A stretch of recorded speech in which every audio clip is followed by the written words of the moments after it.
Hi, and welcome to the You Amaze Me recording. This is recording number 3.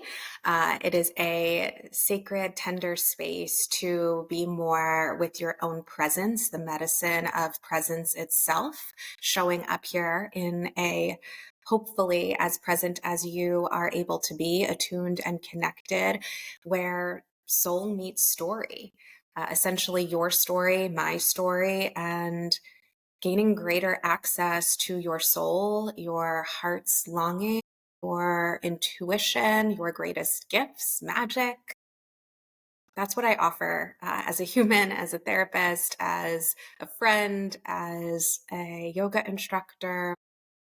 And if you're new to me, I am a licensed clinical social worker or mental health therapist and a 500-hour trained yoga instructor with a specialty in yoga psychology. But ultimately, throughout my experience of offering therapy for over 10 years, I have seen the most progress with my clients when I have been more of my authentic self.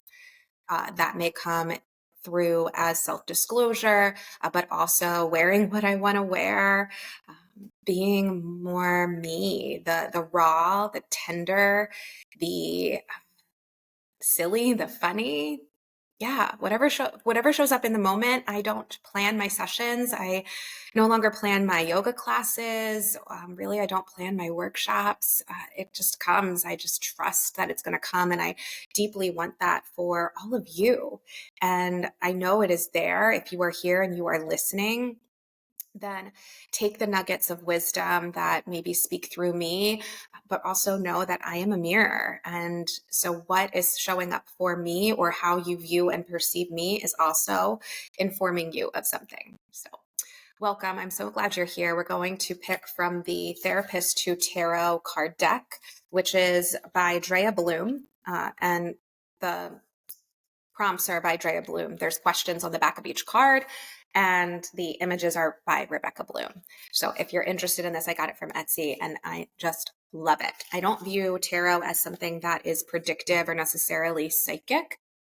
I view tarot as a way to reach more of your inner wisdom through the unconscious layers, and whatever shows up in the moments and how you interpret it, how I interpret it is information and wisdom to take in. Or if it doesn't land, then let it go. So I did my hair for you all. Do you want to hear a funny story? I was a guest on a podcast a couple years ago after I introduced one of my books. I think it was I have 2 poetry books. And so the first one I self-published just before COVID. Well, I had the idea, the epiphany of I want to share my poetry. I started writing poetry when I was about 7 years old, and I stopped. I stopped from the age about 18 up until I was about 30 or 31. And when I took my yoga teacher training, my first training, 200 hours, we were instructed to write every day. And when I got into the writing, it came out as poems. And I remembered that I used to write poetry when I was a little girl. I would sit at the keyboard and play random notes. I didn't know actually how to play the piano. And I would play beats that were pre-programmed into the keyboard. And then my poetry would come out more like lyrics. I just imagined I was in a band. It was called the Daisies. I recorded it on cassette tapes, if you remember those. And yeah, I had this epiphany just before COVID from writing again through the yoga teacher training in my early 30s, that I wanted to share my poems in that chronological order. And thankfully, my poems had been saved by my parents. My mom kept some of the journals, and it was so fun to go back and read them and also resonate with them of like, wow, I really am still the same. This little girl still exists in me, and she wants to be remembered and wants to come out more again. And that creativity, and that's why I'm showing up here, because creativity is so important to me. I view creativity as a form of expression. It's therapeutic. It's that access to the soul, however it comes out, like, right, stream of consciousness, just let it come out. It doesn't have to be poetic. It doesn't have to be content that you share. I just find that showing up here and recording myself and sharing this with you all is going to land for someone. If it resonates and helps one person, if it connects with one person, and even if that person's me while I'm watching myself through the screen, it's valuable and it's worthy just by being what it is. Even if it gets no likes, no comments, I'm not trying to turn this into revenue. I just want to speak, and I enjoy being here. It's energizing. And so, anyway, as I go on that tangent, this is me. I speak in tangents.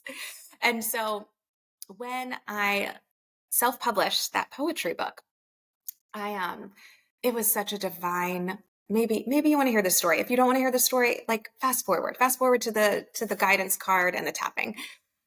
But this is showing up right now, and I want to share it. So yes, it was such a divine path, journey, story, whatever word, when I decided that when I had this epiphany that I want to self-publish my poems. I had no idea how to do it. And so I reached out to Facebook groups, how to self-publish, how to write a book. And through there, I came across this woman called Vera, and I'm actually going to be video chatting with her tonight. We haven't talked in a while. And tonight, so this is again, just divine timing, the synchronicities. She and I are going to catch up, and we're going to video chat later after this. And so I hope she listens to this. And so Vera is a copy editor, but she does so much more. She's a creator, and she may have changed jobs. I don't know exactly what she's doing now, but she also self-published her poems, but she's also a copy editor because someone in that group said, you need a copy editor to publish a book. I didn't even know what a copy editor was. So I somehow found Shell, maybe through Facebook, online. I went to her website, reached out to her, and just immediately we clicked. She's like, let's get on a phone call. Let's talk. I've self-published my own poetry book. I didn't even know that. I just knew she was a copy editor. And as soon as we talked on the phone, she was like, Amanda, you don't need a copy editor. This is poetry. Like there's nothing to really edit. And I didn't want it to be edited. That would change its form. That would change my voice. I thought so, or believe so. When it comes to poem, they can be a period, can be a poem. And so just like a dot can be art. And so we connected so easily, and she sent me her poetry book, and she's like, Amanda, I just know your poetry is going to be good. I don't even need to read it. But she guided me through how to go on Kindle Direct Publishing through Amazon. She connected me with an amazing artist to do my cover for my book.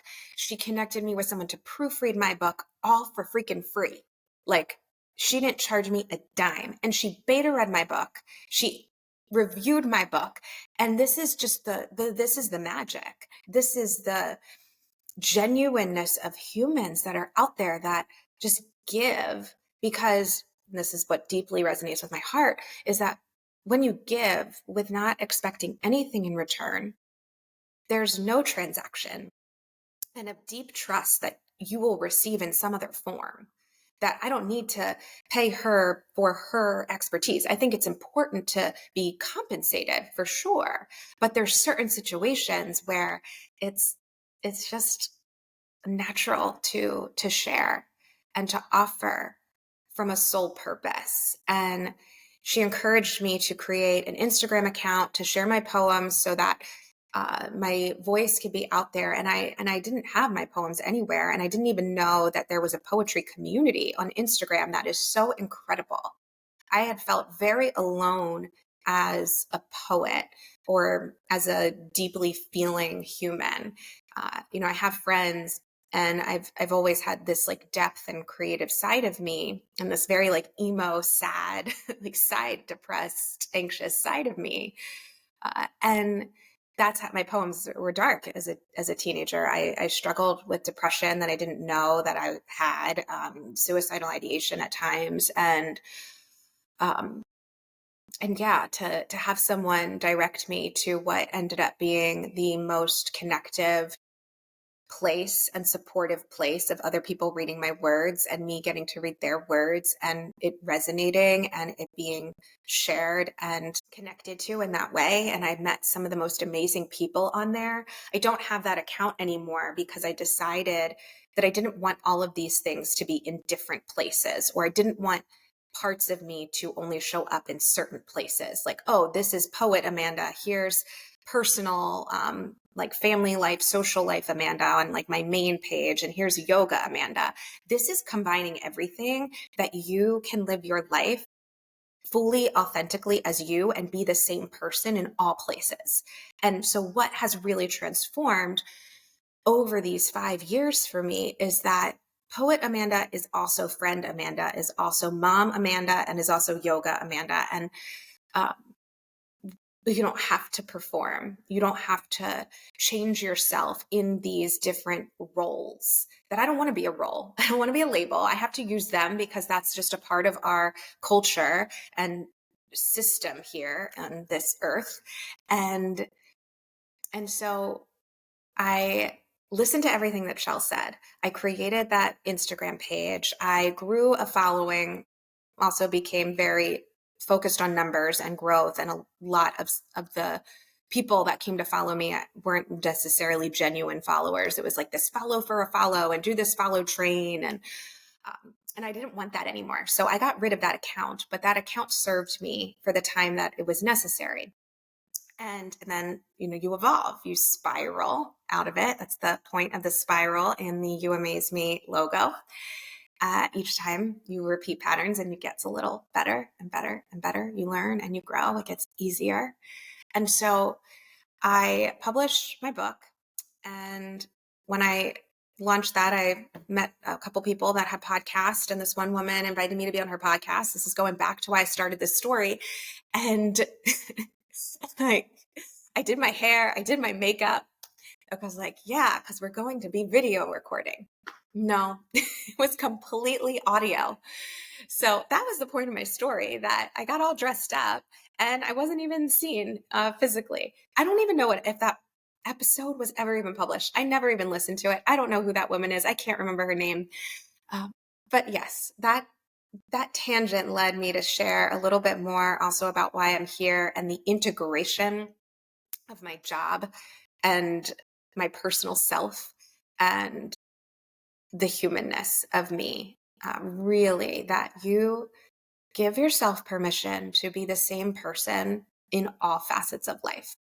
Like who I am here in this space, in my home when I'm by myself, is very, very similar to who I am when I'm out with my friends, when I'm with the Alchemized community. And that's this course that I created where I offer therapeutic interventions in like modules. And so it includes things like you're identifying your values, the use of therapeutic yoga and somatic work, meditation, daily guided messages.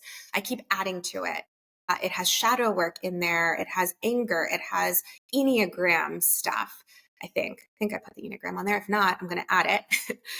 Just because I think it's fun and cool. It's fun and informative to know where you fall on the like personality indicators. I'm an Enneagram 4 and 3 and 4, 3 wing 4, 4 wing 3, something like that. And a part of each Enneagram is what you try to avoid and what you like desire.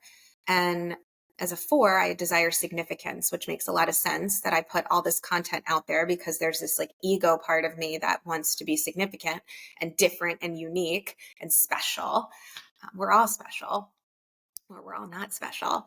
And the 3 is the achiever. And so like keep going to the next level. And all of that stems from, I think, life experience and culture. And so the undoing of that, like it's not cling to your personality type. It's actually the Enneagram is about unattaching from your deepest fear and your deepest desire. Is that I don't need to prove my significance and my achievements. I just need to be me. And by being me, I am significant. By being me, I've already achieved. I don't need to chase that. And so I invite you to check out the Enneagram and the course and community. A part of the community is me being myself with their clients. Some of them are clients, some of them are yoga students, some of them are my friends, some of them are connected to me from other people that just heard about it. Alchemize is about turning lead into gold. But really, it's coming back to yourself and finding your magic, your gifts, your talents, coming together with other people, learning from each other, supporting each other. And it's been truly wholesome and incredible to grow alongside these people that look up to me, as a leader, as an expert, as their therapist, or as their guru. But I'm not above them. I'm right there with them. And through our mirroring, through our connectivity, through our connections with each other, we evolve.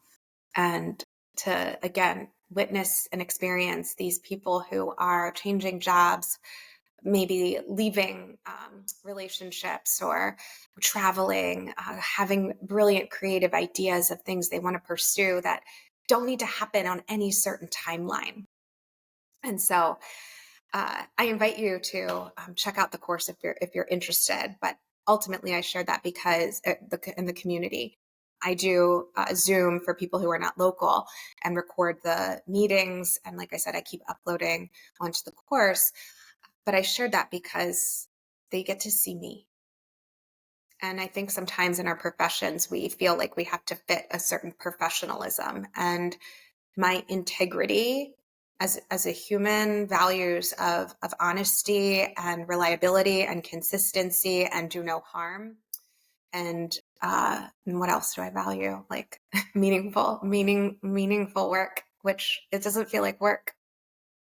And my job really doesn't feel like work. I used to be stressed before having to like show up when I worked at a school.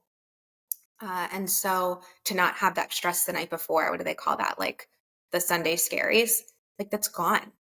And that was through following like my passion, my heart, and stumbling upon deciding to take a yoga teacher training and realizing that I can make yoga a part of therapy. And then having people like ask me about myself and a willingness to share that with them. And when I honor my values of like do no harm, I trust that I won't cross certain boundaries. And that's a trust instead of control, instead of creating illusions of safety through rules and policies. It's seeing the goodness in all people, and that some people have been deeply, deeply hurt and traumatized. And yes, they might do bad things, but underneath them was once pure innocence. And things get passed down that they, yes, need therapy or need medication or need a specialized professional. And so certain people are not going to be right for me. And so they don't have to come and see me. But then there are people that are, and having acceptance of that. And again, giving yourself permission to be the same person in these various compartments of life, like the wholeness. They don't have to be so separate. So let's pick a card. So I'm going to shuffle and we'll see what comes. It's going to be some message and then as well as the tapping practice. And here we go. 7 of Swords. Endeavor. Okay. It's interesting because it says swords and it looks like wands to me. And swords are like your mental cognitions, and the wands is more of that fire. And so first, I want you to see initially what lands for you. I look at this and for some reason I see the picture of the 7 of Wands. And the 7 of Wands is about, it's a fast pace because Wands is fire, but it's about a trust in yourself, in your own beliefs, in your spiritual truth. It is about creative ideas and putting them into action. It's having courage and perseverance to stand up for yourself.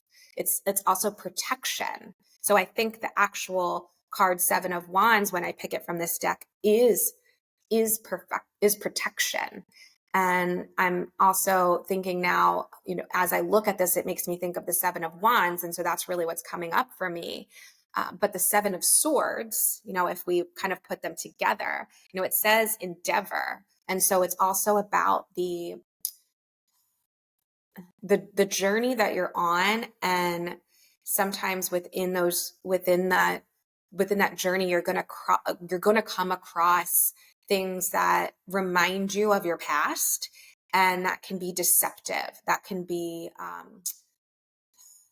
like dishonest. Where are you dishonest within yourself? And so it's about protecting yourself from that dishonesty and maintaining your integrity. And that's literally the word that I was talking about. So combining the Seven of Wands and the Seven of Swords is to not be deceived by your own doubts and to maintain your integrity, to have that deep trust, to be cautious of others that might be deceiving you or are being dishonest to you, and whether or not you can trust them. And so there's certain situations where you might have to say no. And there's certain situations where you might be doubting yourself, and to also say no to that doubt, that the doubt is the deception. That's kind of what's coming up for me with this. So the questions on the back: what is your philosophy of life? So I shared mine with you. My philosophy of life is that we all are gifted and we all have something to offer in whatever creative form that is. Sometimes it stems from what you enjoyed as a kid, right? My creativity as a child, coming back into my adult life and being here with me now. For me, it's about that you can be more of your full self in your job, in your personal life, as a friend, in your family, a trust in that. You don't have to perform or pretend or mask or hide. That's the Seven of Swords. The mental ideas that are saying that you have to keep performing or you can't be yourself in your job because there's risks, or you can't be yourself with this person because you might get hurt. And you might, but you have the ability to handle that hurt, not to survive it. You already have survived. You got here. Your needs, your survival needs have been met. And so with the wands then, right, that's taking that step, perseverance with your integrity. Here's the third question. What must you do in order to show up more authentically in what would make your life perfect? Perfect. And I'm telling you, it's not something outside of yourself. It's not that dream job, dream house, dream travel, more money, a person. What if you could be yourself everywhere? And some people might say, Amanda, I don't really even know who I am. I don't know who I am. Discover that. Take the time to get to know yourself. Go out on a date with yourself. Be alone with yourself and sit through that loneliness. Most of us at our core fear being alone. And at the core, we are alone, or we are protecting that lonely inner part. I use a lot of internal family systems and parts work model as a therapist. And I also am a client of a therapist. I think all therapists need to see a therapist, even just to manage the job. And one of my really deep parts is one that is alone, lonely. And there's so many protectors there. The parts that protect, that are like, hey, if you just achieve more, you're not going to be alone. If you do what they want of you, then you won't be alone because they're going to like you. If you get that person to want to date you, go out with you, marry you, you won't be alone. But many people are in relationships and still feel alone because those are protectors. The protection of committed relationships or reassurance that someone likes you. We all deeply want to connect, and that's a part of our human experience. But what might it be like to connect not from a protective part, but from your true self? And your true self is perfect, is whole, is this highest capital S self from Richard Schwartz's internal family system model that is creative and compassionate and unconditionally loving and is caring, and all these C words, is courageous. When you're with that self, when you fully embody that self, you feel all those things and you don't feel alone. But there's still that part that's going to be there forever with you that's alone. We're not here to, that part that feels alone, that was exiled. gets protected, and many parts carry the burden of protecting. But that alone part isn't meant to dissolve and disappear. That alone part has an energy, and that energy is magic, in my opinion, because that energy helps support my creativity and my poetry and my empathy, and to connect with other people that also feel alone. And we don't have to rescue ourselves in that. The connection exists beyond attachment. And when you move through the grief and your pain, when you go into the depths of your darkness, there's so much light, because the further you go down into the depths of your darkness, the more light that, as far as you go down, as much as you can go up. But it's not just the light, it's your connectivity, it's your connection. So let's tap, because I'm already 26 minutes in and I want to keep these around half an hour. But look, 10 of Cups on the back. 10 of Cups is full emotional fulfillment. It's full celebration and fulfillment. It's an honor to feel fulfilled individually and with others. First, fulfill yourself individually. The others will come. The other things will come. The celebrations, the family, the job will come. Okay, tap with me. Be here. If you're not familiar with tapping, then come along for the experience. We're going to tap on the side of our hand. It's the karate chop point. I'm not going to go over it. I go over it in the other videos. So listen, watch, be here now, and just follow along. You'll benefit even if you don't do the tapping or if you feel confused. I trust that it's meant exactly as it is for you in this moment. So even though sometimes I don't fully trust myself, I'm okay. Even though I experience things that led me to doubt and feel deceived, I accept myself. Even though sometimes I fall into old habits and patterns, I'm okay. And I deeply and completely love, honor, and accept myself to the eyebrow, moving beyond the old mental beliefs, moving beyond my old mental beliefs to the side of the eye, that I need things outside of me to not feel alone, that I need things outside of me to not feel alone, underneath the eye, that I need to prove in order to not feel alone, that I need to prove in order to not feel alone, underneath the nose, to achieve, to perform, to achieve, to perform, to the chin, to follow what other people do, to follow what other people do, to the chest. All the attachments and conditioning, all of the attachments and conditioning underneath the arm. I'm so done with it. I'm so done with it. To the wrist, that I can be loud, that I can be loud, to the top of the head. I can be too much. I can be too much, to the eyebrow, because that's actually how powerful we are. That's actually how powerful we are, to the side of the eye. That's how much energy we have. That's how much energy we have underneath the eye. And so we turn that into creative creation. So we turn that into creative creation underneath the nose, and go towards our dreams, and go towards our dreams to the chin. And that's different for each person. That's different for each person, to the chest. That in the past, I didn't believe in myself. In the past, I didn't believe in myself underneath the arm, that I needed others to tell me what to do. I needed others to tell me what to do. To the wrist, or give me permission. And give me permission, to the top of the head, as if they know more than I do, as if they know more than I do, to the eyebrow. But I'm my own expert. I'm my own expert, the side of the eye, and I can be myself, and I can be myself underneath the eye.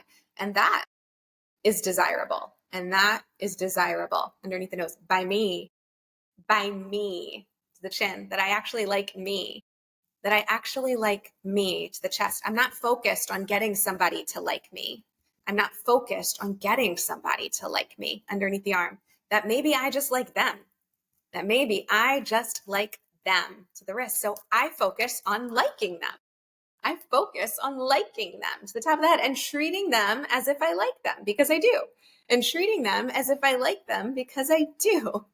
To the eyebrow with no agenda, to the side of the eye. I'm dropping the agendas.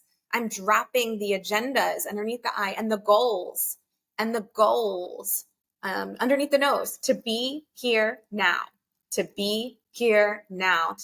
I'm present right now. To the chest. And there's plenty of time. Underneath the arm. Time is on my side. To the wrist. Then I can slow down. To the top of the head and enjoy right now. The eyebrow, and feel safe in my body. To the side of the eye, and love the adventure underneath the eye of life itself. Underneath the nose, because I feel the magic. To the chin. It radiates through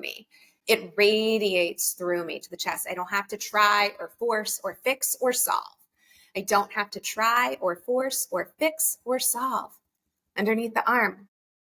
It already is happening. To